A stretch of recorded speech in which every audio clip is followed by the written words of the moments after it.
Summary of Through the Looking Glass by Lewis Carroll.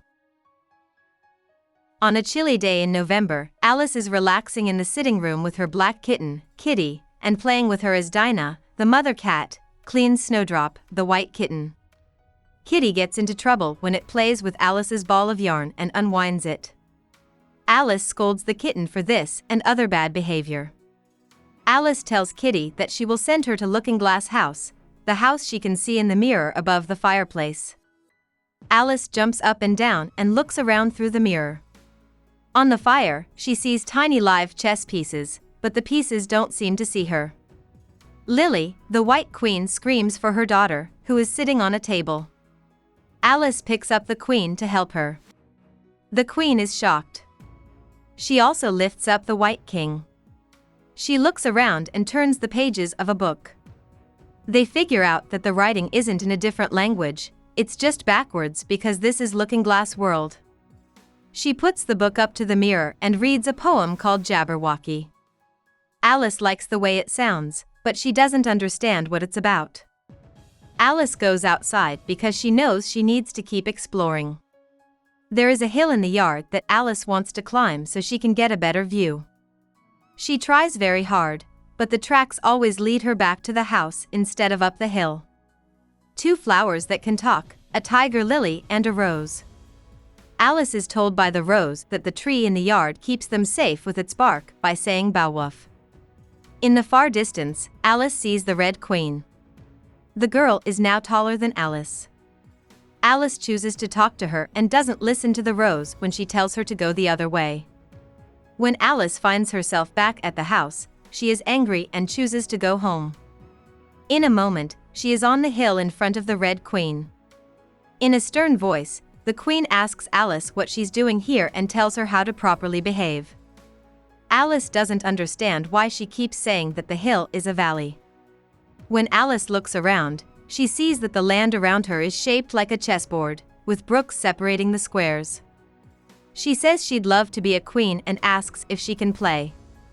When Alice gets to the 8th square, the Red Queen says she can become a queen. As a pawn, Alice can join them. The Red Queen grabs Alice and pulls her along as they run. She's tired and confused, and they're not going anywhere. That's okay, the Red Queen says, if someone wants to stay still, they have to run. The Queen gives Alice a biscuit when she says she's thirsty. Even though it's very dry, Alice thinks it's nice. The Queen then tells Alice how to move across the board and goes away. Alice looks around and tries to find big rivers or mountains to help her find her way. She jumps over the first stream as she runs down the hill. She finds herself on a train car full of animals. Everyone needs to show their ticket to the guard.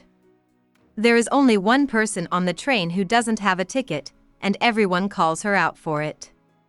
The guard goes away, and Alice hears the words of a bug. It makes her think of jokes she could tell while the train jumps over a brook.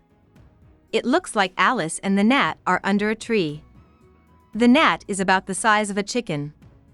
As they talk about different bugs and their names, the gnat says that having a name doesn't mean anything if the bug doesn't respond to it. Alice's teacher wouldn't be able to call her for lessons if she lost her name, the letter says. There is one more joke from the gnat, but it goes away when Alice says it was a bad joke. Alice keeps going until she gets to a forest where everyone has forgotten their names.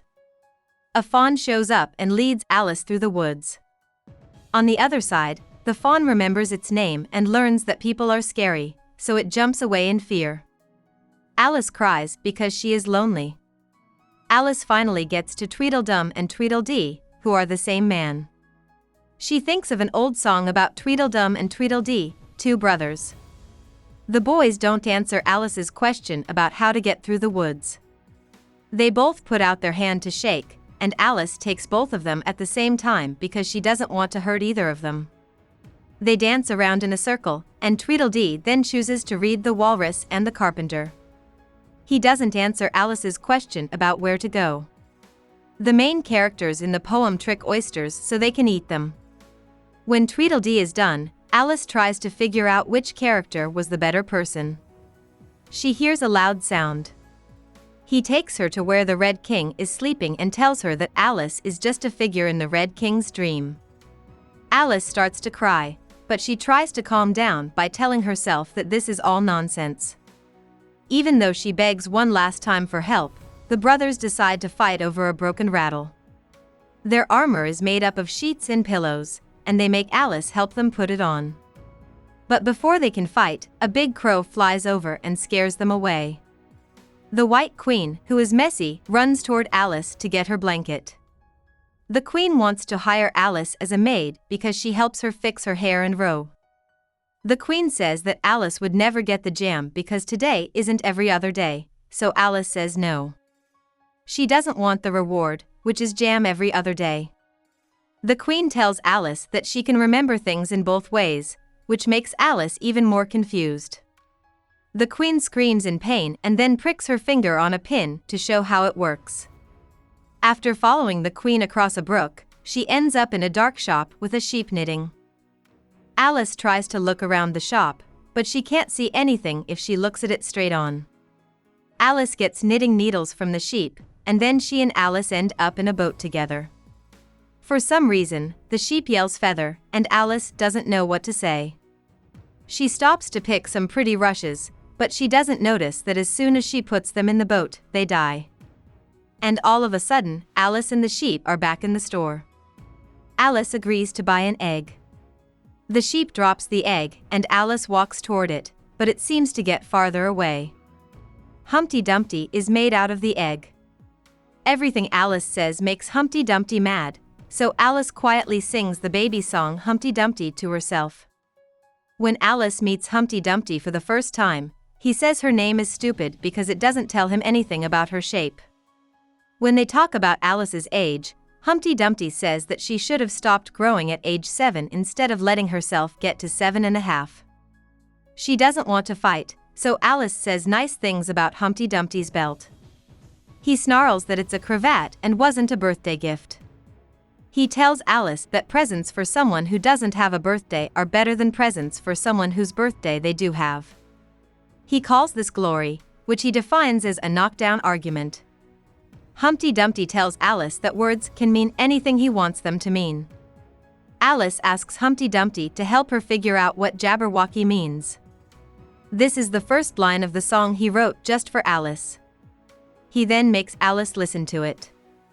It's about fish and ends quickly. Before Alice knew it, she heard a crash and saw a lot of knights and horses running through the bush. The knights aren't able to keep riding. When she finds the White King, he tells her that he sent all of his men and horses except for 2 to help Humpty Dumpty. They see Hiya, one of the king's agents, coming up the road. Alice has a fun game with herself where she makes a list of silly things about Hiya that all begin with the letter H. The king joins in.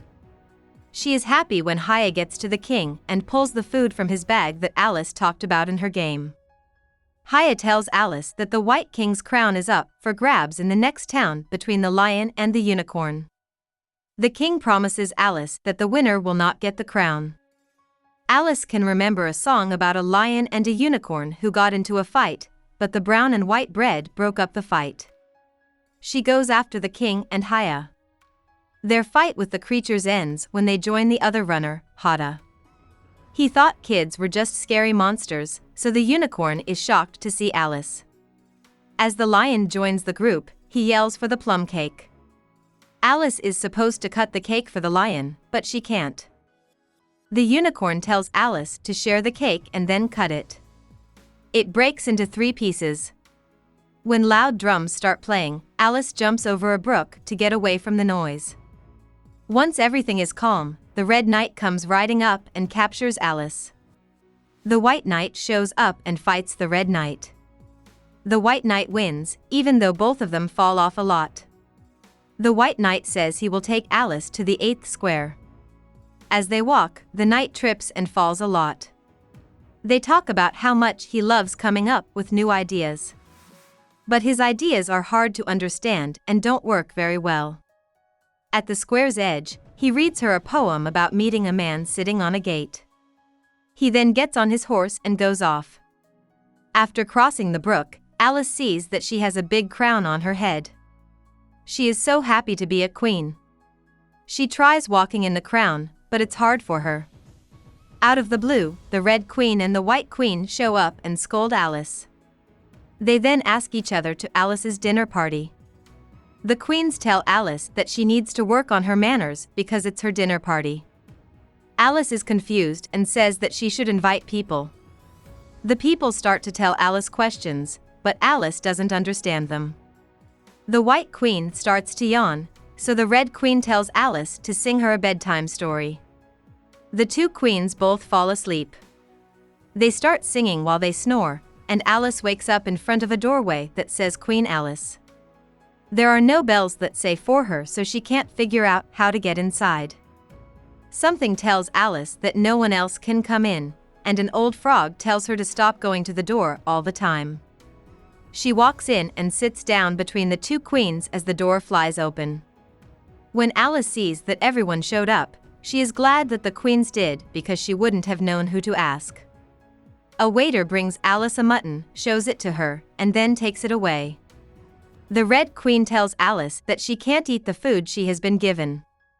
Finally, a waiter brings out a pudding, and Alice starts to eat it as soon as she is introduced. The pudding scolds Alice, and the Red Queen tells her to speak up. It's okay for Alice to say that most of the poems she's heard today has been about fish. She then asks why that is the case. In response, the White Queen tells a fish-related question. While Alice thinks about it, the queens pick her up to give another speech. Things start to change quickly, the table sets change into birds, and the guests eat and drink like crazy. Alice first sees the Red Queen's face in the soup pot. Then she sees the queen on the floor, where she is only a doll's size. She starts to shake the queen up. When she wakes up, she sees that Kitty is in her arms. Alice is excited to tell her cats about her dream and thinks that Snowdrop became the White Queen and Kitty became the Red Queen. She also wonders if the dream was hers or if she was really in the Red King's dream. About the author. Dodgson was born in Daresbury, Cheshire, on January 27, 1832, at All Saints Vicarage. Dodgson was smart and quick to learn. He is said to have read Pilgrim's Progress when he was 7 years old. There was a stutter that he had that lasted his whole life. He got his degree in math from Christ Church at Oxford, and he worked there in different roles for most of his time. He met 4-year-old Alice Liddell and her family while working as a substitute librarian there. Many people think that Alice Liddell is the real Alice and was Dodgson's inspiration, but Dodgson later said that this was not true. Even though he wrote many books about math and politics, Dodgson's most well-known works were the 3 Alice stories. He never got married, but his letters and diaries show that he was in a number of relationships, probably with Alice Liddell's older sister and her governess. Dodgson was also a big fan of photography and often took pictures of young girls. This was common in Victorian times, but it has led to questions about his sexuality since he died in 1898. As Lewis Carroll, Dodgson is known for introducing the golden age of children's literature and creating a genre of nonsense literature. Hope we summarized it fully and you liked it. Please hit the like button and subscribe to our channel so that we are motivated to create more videos.